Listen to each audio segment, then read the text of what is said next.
Good morning dear students, आप सभी लोगों का इंग्लिश ग्रामर में स्वागत है। जैसा कि आप सभी लोगों हमारी पिछली वीडियो में प्रेजेंट परफेक्ट कॉन्टिन्यूअस टेंस के बारे में पढ़ा था, आज आप सभी लोग पास्ट इंडेफिनिट टेंस के बारे में पढ़ेंगे।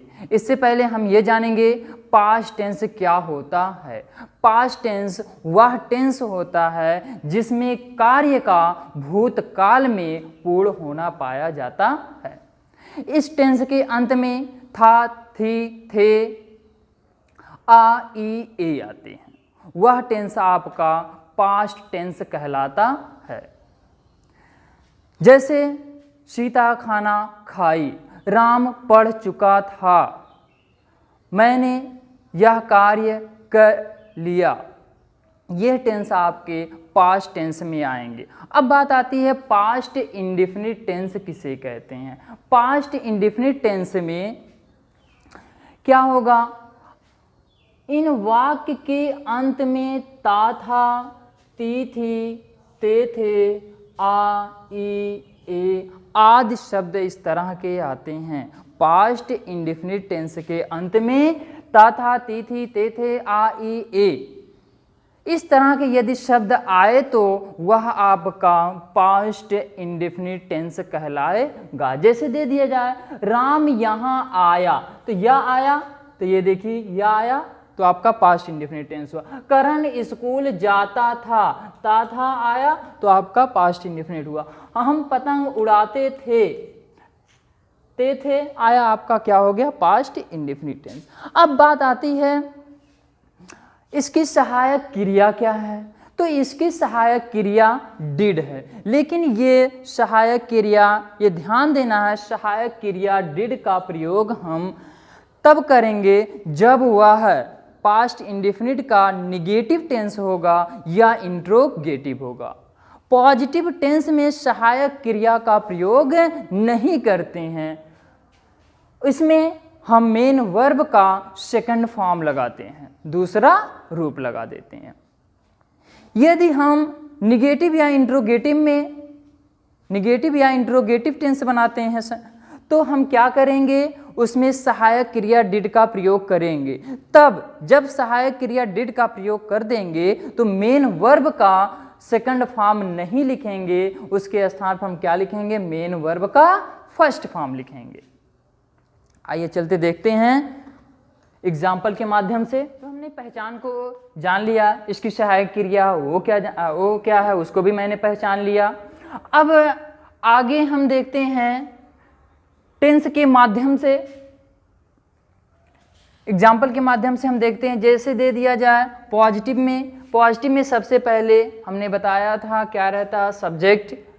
इसमें पॉजिटिव में सहायक क्रिया का उपयोग नहीं करते हैं। उसके तुरंत बाद हम क्या करते हैं, सब्जेक्ट के तुरंत बाद हम मेन वर्ब का सेकंड फॉर्म लगाते हैं, दूसरा रूप लगा देते हैं। फिर उसके बाद क्या आपका ऑब्जेक्ट हो जाता। जैसे दिया है हम स्कूल जाते थे, हमने अभी बताया था पहचान में ता था, ती थी, ते थे, तो यहाँ भी आ गया जाते थे, ते थे अंत में आया ना, तो ये आपका टेंस कौन सा हुआ, पास्ट इंडेफिनिट टेंस हुआ। तो पास्ट इंडेफिनिट का पॉजिटिव है, तो पॉजिटिव के लिए हम क्या करेंगे, सबसे पहले सब्जेक्ट दिया, तो सब्जेक्ट आपका क्या है, हम है, हो गया वी। अब इसमें ये नहीं देखना है सब्जेक्ट सिंगुलर है या प्लूरल, सभी कर्ता के साथ मेन वर्ब का सेकंड फॉर्म लगाएंगे पॉजिटिव में। तो अब फिर उसके बाद दिया है मेन वर्ब का सेकंड फॉर्म। मेन वर्ब क्या है, जाना, तो जाना की अंग्रेजी होती है गो, दूसरा फॉर्म आपका होता है वेंट, तीसरा होता है क्या, गान। तो हमको दूसरा फॉर्म लगाना है, इसलिए हम यहाँ पे लगा देंगे क्या आपका went. We went to school, कहाँ जाते थे, स्कूल, फुल स्टॉप। वह स्कूल जाता था तो ही वेंट टू स्कूल, ये आपका हो जाएगा। उसी तरह से आपका यदि यही सेंटेंस आपका निगेटिव होता, हम स्कूल नहीं जाते थे, तो हो जाता क्या, we did not go to school तब हो जाता। क्या होता? We did not go to school. क्यों? क्योंकि निगेटिव है। निगेटिव हमने बताया था, निगेटिव में सहायक क्रिया का इस्तेमाल करते हैं, और जब सहायक क्रिया का इस्तेमाल कर देते हैं तो मेन वर्ब का फर्स्ट फॉर्म लगाते हैं, ना कि सेकेंड फॉर्म।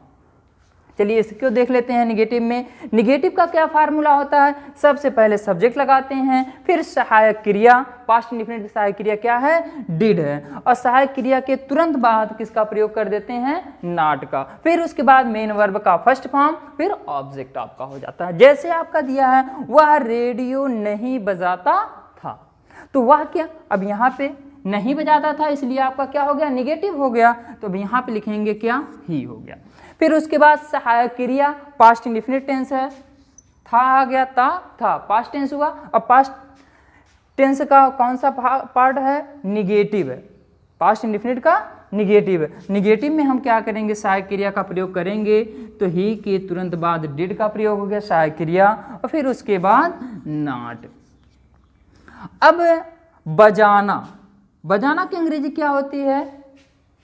रिंग नहीं, रिंग नहीं होगा, ये क्या होगा? बजाना की अंग्रेजी हो जाएगा क्या? प्ले करना, है ना। रेडियो को क्या किया जाता है? प्ले किया जाता, ना कि बजाया जाता। तो he did not play,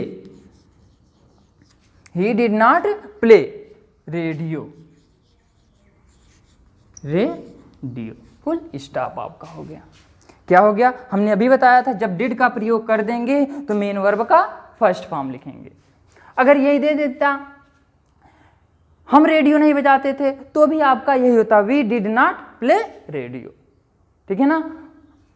interrogative देखते हैं अगला पार्ट आपका।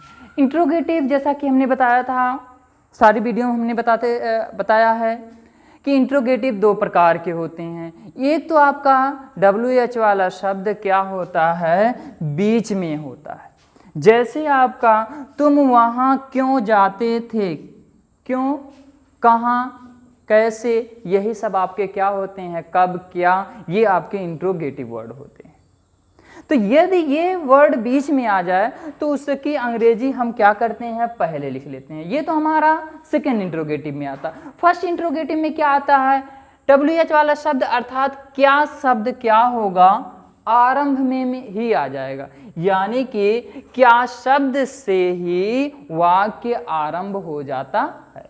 यदि ऐसी घटना सेंटेंस में देखने को मिले तो टेंस तथा कर्ता के अनुसार सहायक क्रिया का प्रयोग करते हैं। क्योंकि ये आपका था, पास्ट इंडेफिनिट है, पास्ट इंडेफिनिट का ये कौन सा सेंटेंस है? इंट्रोगेटिव है। क्यों? क्योंकि लास्ट में क्वेश्चन मार्क लगा है। अब ये देखेंगे, पता करेंगे यह कौन सा इंट्रोगेटिव है। अब आरंभ में आ जाइए तो WH वाला शब्द पहले ही मिल गया, अर्थात क्या शब्द पहले ही मिल गया? अर्थात ये फर्स्ट का है। यदि आपने पढ़ा है, यदि WH वाला शब्द अर्थात क्या शब्द से वाक्य आरंभ हो तो हम उसकी अंग्रेजी नहीं लिखते हैं, कर्ता तथा टेंस के अनुसार सहायक क्रिया का प्रयोग कर देते हैं। तो हमने ये पता कर लिया, ये टेंस आपका पास्ट इंडेफिनिट है। तो पास्ट इंडेफिनिट की सहायक क्रिया क्या होती है? डिड। एक ही है, इसमें कर्ता वर्ता के अनुसार नहीं देखना है, आपका क्या हो जाएगा? डिड हो गया।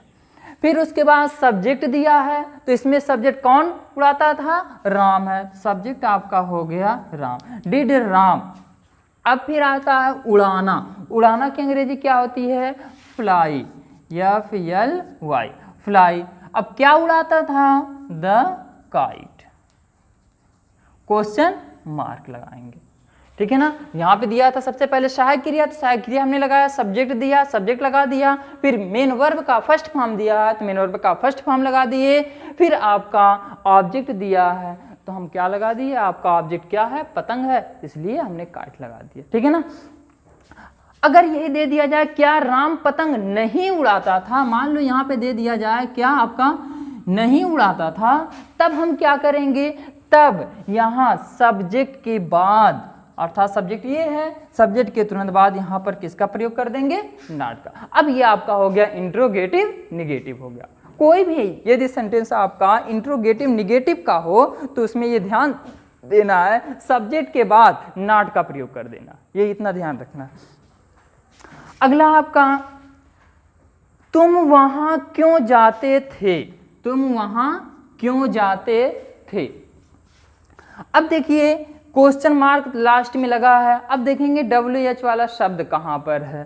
तो WH वाला तुम वहाँ क्यों, यहाँ पे पता चल गया हमारा WH वाला शब्द है, आरंभ में नहीं है। यदि आरंभ में होता तो फर्स्ट इंट्रोगेटिव का होता। यदि ये आपका क्या है, आरंभ में ना होकर के बीच में आ गया है तो आपका क्या हो जाएगा, सेकेंड इंट्रोगेटिव हो जाएगा। हमने बताया था यदि आपका सेकेंड इंट्रोगेटिव हो तो WH वाला शब्द हम क्या कर लेते हैं, पहले लिख लेते हैं। तो क्यों दिया है, तो हम क्यों की अंग्रेजी लिख लेंगे यहाँ पर वाई।